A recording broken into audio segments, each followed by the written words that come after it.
Pym. Now, it won't have escaped your notice that Andy can't be here this week as he's with his family who are grieving for the death of Andy's father.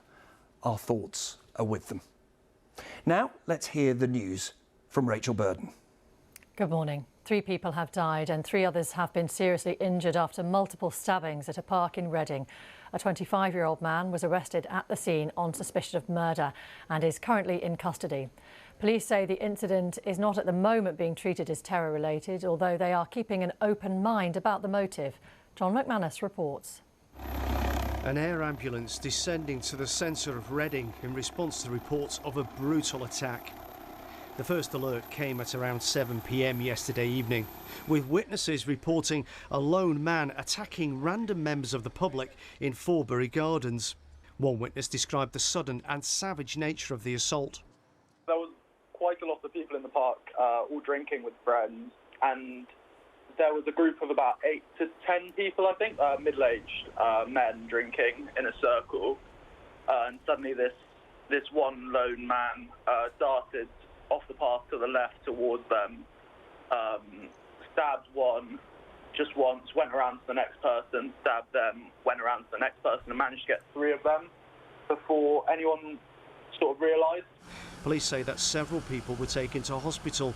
3 have died from their wounds and another 3 are seriously injured. A 25-year-old man was arrested at the scene on suspicion of murder. The BBC understands that he is of Libyan origin and had previously been in prison in the UK, but for a relatively minor offence. Police say they aren't currently treating this as a terrorist incident, but they are working with counter-terrorism officers and are keeping an open mind as to the motivation. Then, about an hour later, officers arrived at an address south of the town centre and quickly moved some residents away from a block of flats. At 11 p.m, armed police with shields entered the building. Whoa! Responding to the attack, the Prime Minister Boris Johnson tweeted, "My thoughts are with all of those affected by the appalling incidents in Reading, and my thanks to the emergency services on the scene. Now, the investigation into why it happened gets underway." John McManus, BBC News. Donald Trump has been addressing supporters at his first election campaign rally since the coronavirus lockdown. The American president claimed 1 million people had applied for tickets, but the arena in Tulsa, Oklahoma had many empty seats. Health officials had advised people not to attend for fear of spreading the virus. British holidaymakers will be able to visit Spain from today without having to quarantine on arrival. The country is lifting the restriction for European travellers, but for the moment UK tourists will still have to isolate on their return. Spain's foreign minister said British expats played a part in that decision. And that's all from me. The next news on BBC One is at 1 o'clock. Back to you, Nick. Thank you very much indeed. Let's take our first look at the morning front pages. Front pages which changed during the night after that terrible news from Reading. Some of the editions you may be seeing on your doorsteps reflected, others will not. Here's the Sunday Mirror. 3 feared dead in stabbing, horror in the park. The image on many front pages, that of the emergency helicopter there. The Express, same image, knife man in park terror attack. The Mail, 3 killed at the time of this being produced. It wasn't confirmed. I think it now has been 3 killed by knifemen in park terror, alongside some happier images there of Prince William and the children. The Sunday Telegraph, terror at the park, but a little glimpse of what would have been a very big front page splash for the Telegraph there. 1 metre plus, the new rule that will reopen the UK. We'll be talking about that in just a second. And here it gives you a sense of how papers change. These are the first editions. They will have changed later on, but the Observer, school closures will trigger UK child mental health crisis. And the Sunday Times, emergency cut in VAT to rescue the ailing economy. Now, to review this morning's papers, I'm joined by Laura Hughes from the Financial Times and the BBC's Hugh Pym. Laura, morning to you. Grim front page reading, grim news overnight from Reading. Yeah, and it is, as you mentioned, a reminder actually of how extraordinary it is for newspapers to completely turn around their front pages, often with very little notice, very tight deadlines and stark information.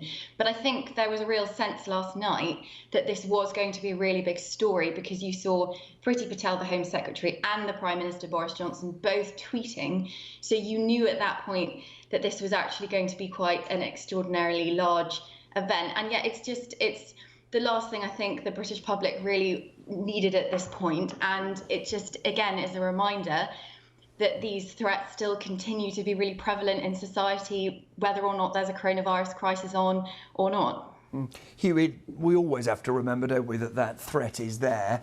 At the moment, we know very little. We can just report the horror of what happened in Reading. Yes, indeed. Developments have been coming in overnight and more will become clear today. But obviously a terrible event for Reading and for those people who were caught up in it. But here is the edition of the Sunday Telegraph, the front page, which many people will have been receiving, an earlier edition with the main story, 1 metre plus. This is the review of the 2 metre rule in England, and we're told that the outcome of that could come as early as Tuesday. And all the indications are that moving from 2 metre social distancing to 1 metre is what the government is minded to do. And if that happens, as the Sunday Telegraph story says, it will help reopen large sectors of the economy, including pubs, bars and restaurants, at the moment penciled in for July the 4th, if that is the direction that they do go in. Now, like so much else in this story, you'll get some people whose reaction is, hurrah, normal life can resume on what, in one of the papers, I think the Sunday Times, they call Independence Day on July the 4th. And other people say, well, hold on a second. Weren't we told by the Chief Medical Officer and the Chief Scientific Officer that 2 metres was what was safe? Well, indeed, although the language has changed a bit, and interestingly, one member of SAGE, the advisory committee, Professor Callum Semple, said yesterday, told the Today programme, in fact, that yes, OK, going to 1 metre was possible. It was a political decision. And Sir Patrick Vallance, the chief scientific advisor, has said that before, that the evidence, you could argue either way. France and Denmark have already gone to 1 metre. The WHO, the World Health Organization, says anything above 1 metre is possible. And this allows bars and the hospitality sector to make maybe 70% of their normal revenue rather than 30%. So a big difference. Different emphasis in different parts of the UK. Scotland, Wales and Northern Ireland are still keeping the 2 metre rule under review, and also when bars and restaurants and so on might reopen. Northern Ireland, though, has said they will reopen on July the 3rd. And we get this dread word that keeps popping up, and we may hear it from the Health Secretary later on, mitigation. So you can go from 2 metres to a lower level, we're told, providing there is mitigation. Can you translate that into fluent human? What does it mean? I think it means if you go and order a drink at the bar, you're not allowed to hang around. You have to move maybe outside, maybe even wear face masks if it applies to workplaces and businesses. Face masks in bars might be a bit difficult. So there's lots of bits and pieces around this as well as the 2 metre down to 1. And Laura, there are stories throughout the papers, would have been on front pages before Reading, about what they're going to have to do to try and get the economy moving again.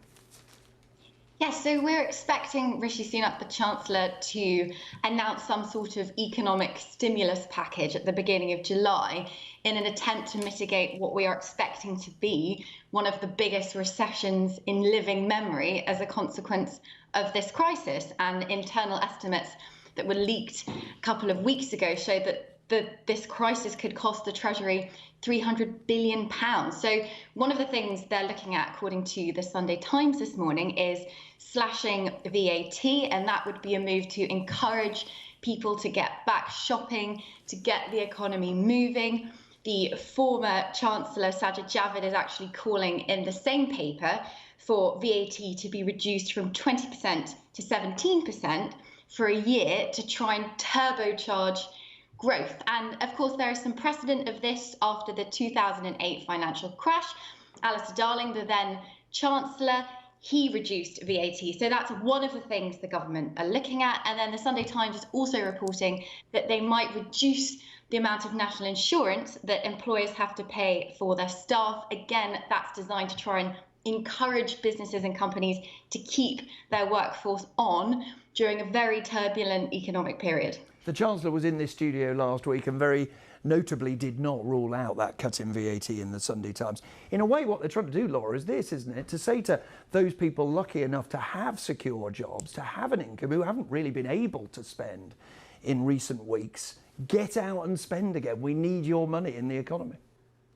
Exactly. And if you followed Twitter yesterday, you would have seen a number of Conservative MPs have clearly been told to tweet out pictures of them out and about, shopping, buying things, because whilst a huge numbers of people will have lost their jobs or been furloughed, there are a number of people that have saved a lot of money, and the government needs those people to go out and spend. But of course, it's a confidence issue. There will be families that feel as though it's all just a bit uncertain, that they don't want to go and spend money, and people are trying to save, and that's the opposite of what the government really needs the public to do to try and get everything moving again. And it's going to be a test of time, really, and this 2-metre rule, as you were discussing, I think will play a big part in the psychology of people feeling confident enough to go out and shop and to spend their money. To be confident, Hugh, we've been told for a long time that once we get out of our homes, we need this track and trace system. It's not all good reading in the papers for the government, is it? No, I mean, the Mail on Sunday have looked at this in some detail and describe it as a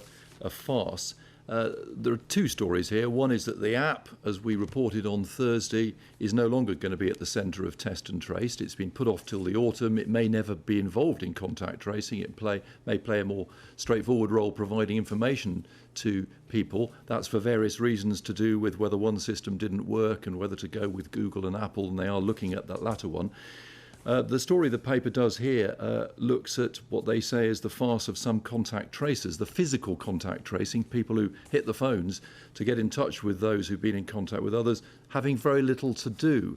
And some people who've been tested actually, in contrast, getting a lot of different calls and getting rather fed up with it. I mean, it is early days with this system. It's only been running for a couple of weeks, it has to be said. Something else to talk to the Health Secretary about. And a story that might well have dominated political reporting for a very long time and hasn't had that much coverage is the plight of Mr. Jenrick in the Cabinet, Laura. Yeah, so this is a sort of classic cash for favour story that in normal times would have, I think, potentially led to his resignation. And I think the government had hoped it would go away. But the Sunday Times reports this morning that the Community Secretary actually watched a video from this property developer in which he set out his plans, and then weeks later the Cabinet Minister went against inspector advice and approved the development of these properties in London. And of course that's incredibly controversial, and Robert Jenrick has since actually gone back on the deal because he said it did look as though there might be bias. He has denied that he actually ever really engaged in a conversation with this property tycoon, but now the property tycoon has given a very rare interview to a Sunday newspaper in which he says, actually, we sat down at a Tory fundraiser in November and I handed my phone over and the Cabinet Minister watched it for a couple of minutes and then he said it wasn't appropriate to talk about it. And that just makes this whole story a little bit more murky for Robert Jenrick, and it really feels as though this is not a story that's going away. Opposition parties calling for inquiries. Mark Sedwill, the Cabinet Minister, is looking into it, but the government have insisted it's not a formal inquiry as such. But Final quick one, Laura. We'll have to have an inquiry about this. We were promised a baby boom. We were told if we're all locked out of our houses, we know what's going to happen. And yet there is news in the Sunday Telegraph that this has not happened. I know. Well, I'm actually 7 months pregnant myself, so I got in there right before the crisis. But we assumed that a lot of couples stuck at home with not much to do, you might see a baby boom. But actually, researchers have found, according to the Sunday Telegraph, that the anxiety around the economic future for families, job losses, job cuts, the global pandemic and health concerns more generally have actually put couples off potentially planning to have a child or having one in this crisis. And the general mood of uncertainty has been a real mood killer for, I think, a lot of families and couples around the country. So we're not going to get the baby boom that we thought. Thank you very much indeed, Laura. Hugh, thank you very much indeed. One thing that